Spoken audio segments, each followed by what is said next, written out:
Good morning, everyone. Today, we will discuss how to develop your financial models and in particular, how to develop your cash flow. As I mentioned in the first classes, cash flow is the most important document when you're a startup because cash is very important.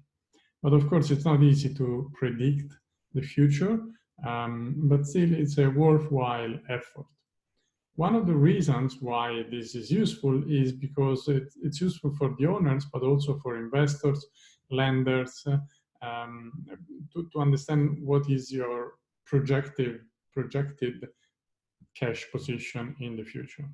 And so it's important to first have a cash flow projection, and this will also inform you how much capital you need to fundraise from your investors. Because if you start today, it's probably likely that for the first 1, 2, or 3 years, your company will be burning cash, will be cash flow negative. And so you need to fundraise at the beginning or maybe in different tranches, the amount of cash that will help you not go bankrupt and will help you to support your growth and your operations. By definition, your cash flow projections will be wrong because it's impossible to forecast 1, 2, 3, 5 years down the line. A lot of things will change, both related to your company as well as the environment. Most of the time, the assumptions are optimistic, but sometimes they're just pessimistic. You might get a lot of new customers, and so you will need to adjust your cash flow projections. And of course, they are an ongoing exercise. You start on day 1 with a projection, and then after 1 month, after 6 months, you can update it and see how your projection changes. Regardless of whether your projections are correct or not, just by thinking about the market, about the assumptions, will help you develop a better company. You will need to think, what is my best price? How big is my market? How much customers can I get? What is the best way to get my customers? And how much will it cost me to get each of them? These are all general assumptions that will be in your model, in your Excel file, and you need to do research for that. And these will already help you to understand your business and your opportunities better. A cash flow projection also will help you to value your business today, and so you will have a better understanding of how much equity you need to give your investors in exchange for the capital that they are providing. So imagine your cash flow projection will show you that you need $200,000 to start a business and survive the first 3 years. You need to go to your investors and say, today I'm fundraising $200,000. In exchange for this $200,000, I'm going to give you 10% of equity in my company because my company is worth $2 million after the investments. So this is 200,000 out of 2 million will be the 10%. So all this is useful regardless of whether the cash flow projections will be correct. You need to do your best exercise at that, but you will probably be wrong, but this doesn't matter. So let's see how to design your cash flow projection. So first, you need to have understand both your revenues, your cash inflows, as well as your cash outflows. And in general, I advise you to do 5 years. It's a long time, but it's anyway useful to do 5 years. So we start with the cash inflows. And as you might remember, you can have cash inflows both from operations, and in this case, revenues, as well as from other factors such as financing. And so you might get an equity investment, and this will raise your cash inflow. But anyway, we'll start with your revenue forecasting, which is your main cash inflow, operational cash inflow. And this is forecasted with 2 factors. 1, you need to understand how many products you will sell. And 2, you need to understand at what price you can sell your products. And so this type of information comes from a number of ways. So obviously you need to look at the competitive landscape. So what are your competitors doing? How many customers there are? How many competitors are serving already these customers? And so in a way, you need to look at your competitors as well as your market validation. And the best way to do this is to understand your competitive advantage. So there will already be probably some competitors serving the market, but you need to do something better than these competitors. Otherwise, why would the customers come to you? So what is the customer problem, and how are you solving this problem better than your competitors? It might be that you're offering better quality, lower price, faster delivery, I don't know, something different or better. And so your customers will probably be willing to come to you and will be happy to pay for your product.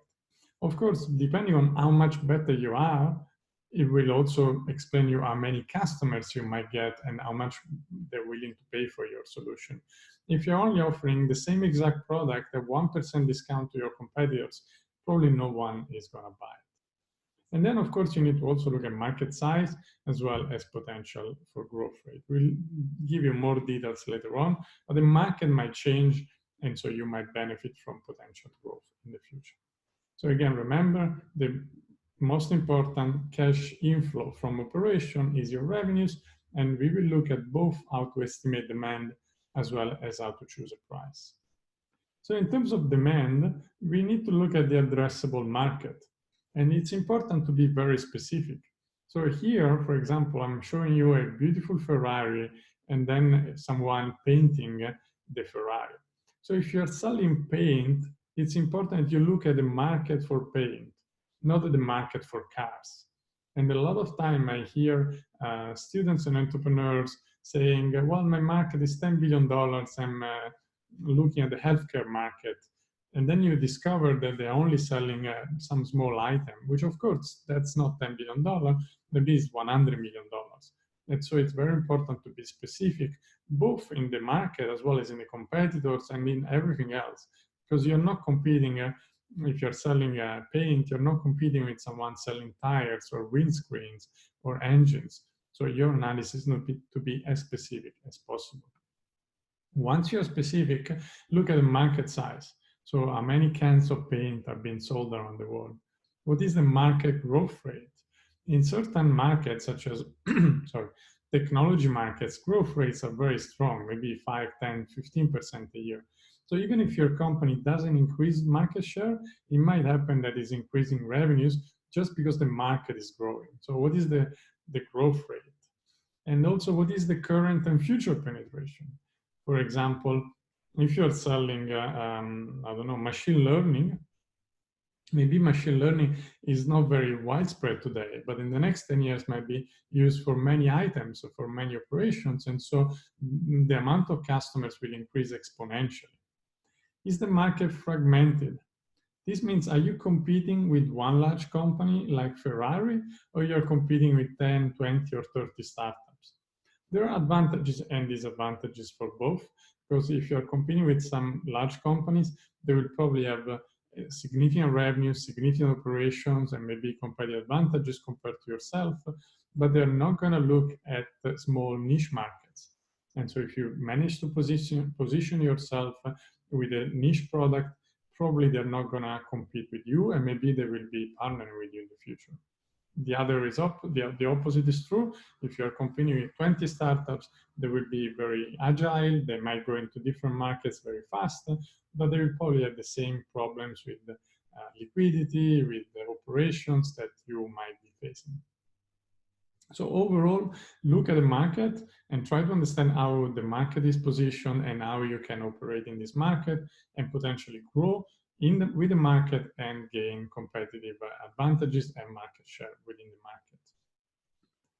So the second thing is, once you have estimated the revenues, and so for example, you have looked at market for paint, you say, well, there is a market for paint which is $1 billion a year.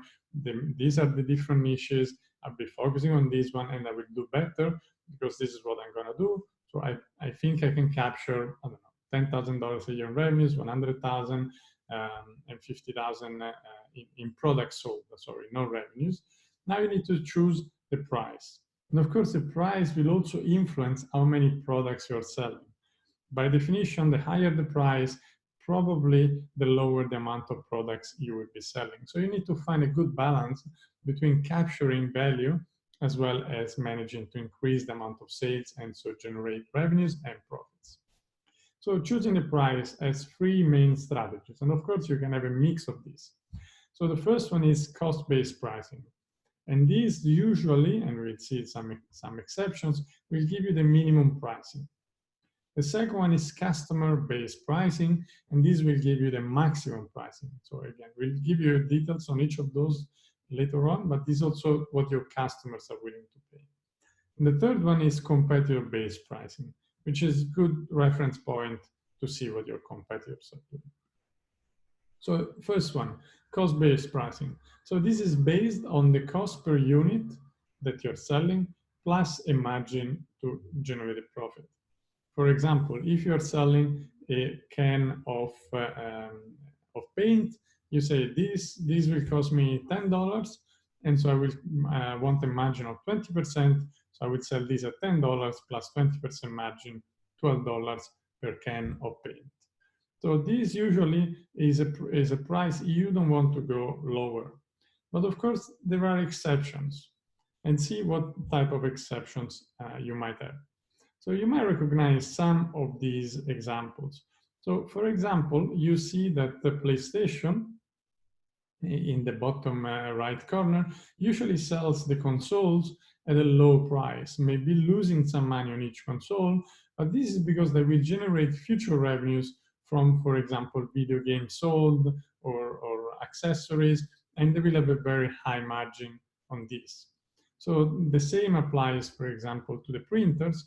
They usually sell the printers at a loss, so they go below the cost-based pricing, but they will generate a lot of income from future sales out of the cartridges. Another example is supermarkets. Supermarkets might lose some money on certain products.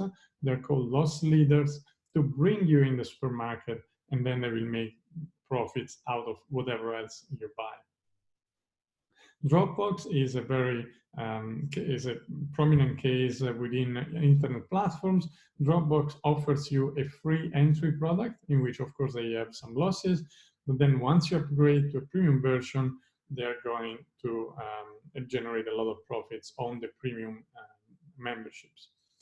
In other cases, you might accept a loss at the beginning because you expect your cost to go down over the long term. So you expect your demand to increase.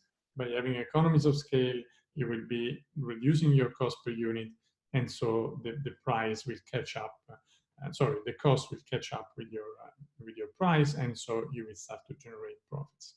But in general, you don't want to sell your products at a loss in the long term, otherwise your business is not sustainable. So cost-based pricing is the amount of cost per unit plus a profit margin. The other end of the spectrum is what your customers are willing to pay. Of course, this is not easy to estimate, but you can try to understand how much value you're creating for your customers. If the problem you're solving is very important for them, they're probably willing to pay a lot of money for your product. And generally, this is a price ceiling. You cannot sell a product higher than what your customers are willing to pay or the amount of value you're creating for your customers. But even in this case, there is some sort of exceptions. One is called anchors. And price anchoring means that the perceived value that a customer gains from your product is anchored to other numbers that happen in the negotiating environment. You can do some more research to find the psychological aspects of price anchoring, but I'll give you an example that might clarify what's happening. So you will have seen a lot of times when you go on internet services that you have different types of pricing. So this is an example. I don't even remember what type of company this is, but you can see that the minimum pay per use is $8. But this is per export. Then they give you $19 a month, then $57 a month, and in the middle, they give you best value. So they're basically trying to convince you to spend $19 a month rather than $8 per export by comparing the $19 with the $57 a month. And so once you look at these prices, you say, well, if I pay $8 per export, I only need 2 exports to recover the $19.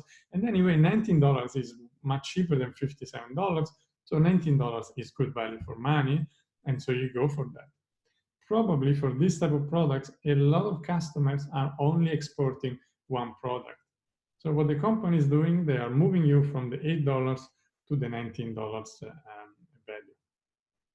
If you go online, you will see a lot of these cases, and usually the middle case is the one that they are trying to advertise. The same goes for restaurant menus. If you look at the different food, you will immediately think, oh, this is better value compared to the other one.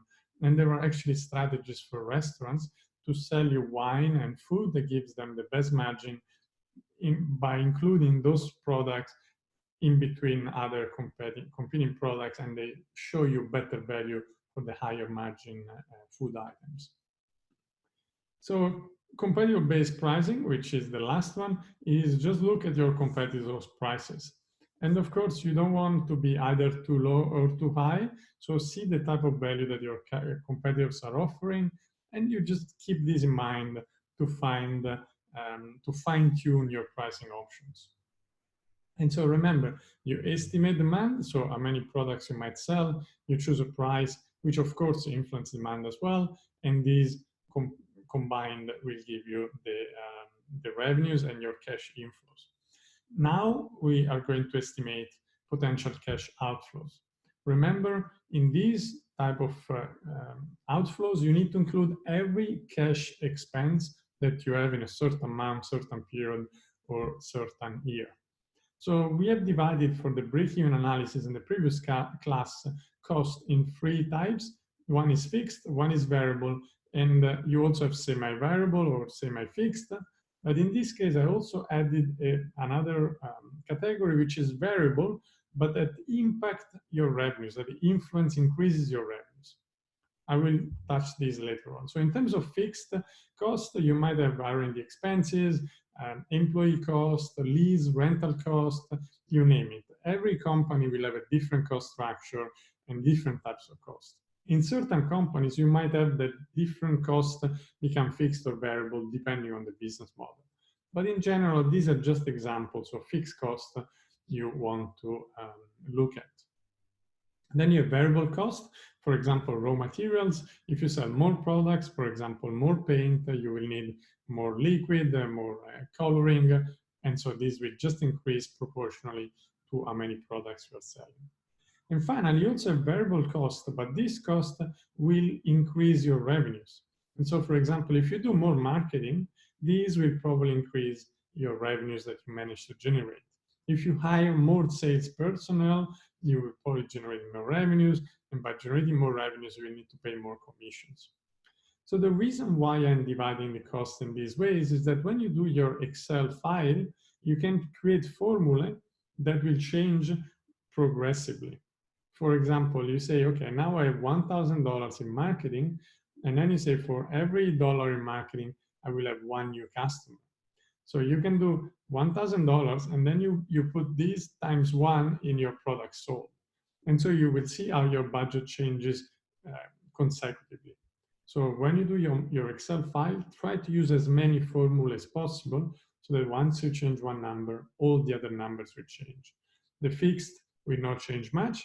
The variable will change for every product you sell, and the variable that increases revenues will increase the product that you sell. So this will help you to have a more comprehensive Excel file.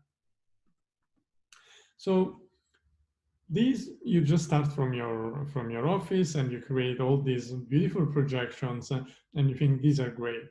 But a way to look at whether you have made a good projection is to compare your ratios to the industry. So for example, if you plan to spend in R&D, which is research and development, 5% of the revenues, but you see that your competitor is spending 20% of the revenues, maybe you're being too conservative. If you think that your variable costs are too high because your competitors are much higher or much lower, probably you might want to adjust. So a good way to look at whether your cash flow projection is accurate is to compare it with other companies. And so, for example, here I've divided into 5 different categories the different costs that you might have. For example, usually when you have a consumer company, so you're selling directly to consumers, sales and marketing might be a big expense. These are much lower, for example, if you're doing manufacturing, but they are the same if you're doing a technology company. The cost to manufacture, of course, for a consumer product will be lower than for a manufacturing company, and even for a tech company will be even lower because the tech company only needs to produce maybe a software. The raw materials obviously are much higher here when you're doing manufacturing.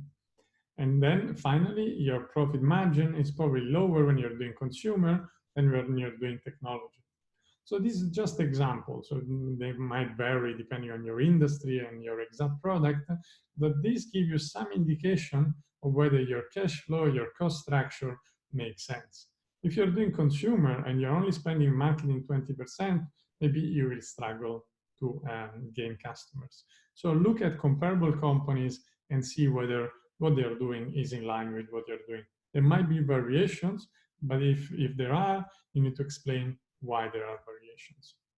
In this case, I'm looking at a manufacturing company, and it's important to bear in mind that your first year cost structure will probably not be the one that you have in the long term. And so, for example, in the first year and second year, you might expect a loss because you need to spend more on certain items. So don't expect in year one to have the perfect model, but along the time, you should expect to go and move toward the average model that the industry is using, the cost structure that the industry is using. So finally, once you have developed your cash flow projection, let's say for 5 years, you will have estimates on how your cash flow changes every year and what are the biggest factors that affect your cash inflow and cash outflow. So as you can see here, with increasing time, you will probably have a big loss, a big cash outflow, and then after maybe 2, 3, 5 years, you will start to be cash flow positive. So it's important to understand and compute the amount of cash you need to go over a break-even point once you will have a cash flow positive business. So assuming you're losing 100,000 in year 1, 200,000 in year 2, and then 100,000 in year 3, you know that you need to fundraise $400,000 to arrive to the point when your company will be cash flow positive and will not need further investments. And so, based on your cash flow projections, you understand you need $400,000, and this is what you're going to fundraise from your investors. In the next class, we will be looking at how much equity, so what is the value of your company that you need to give to your investors in exchange for the cash, in this example, 400,000 that you need to be cash flow positive. So online, you can find an example, is a company called i-sen. And here I'll show you a 2-minute video on what i-sen does, and then I'll give you some background and context on the cash flow that you can find online.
So I hope you enjoyed the video.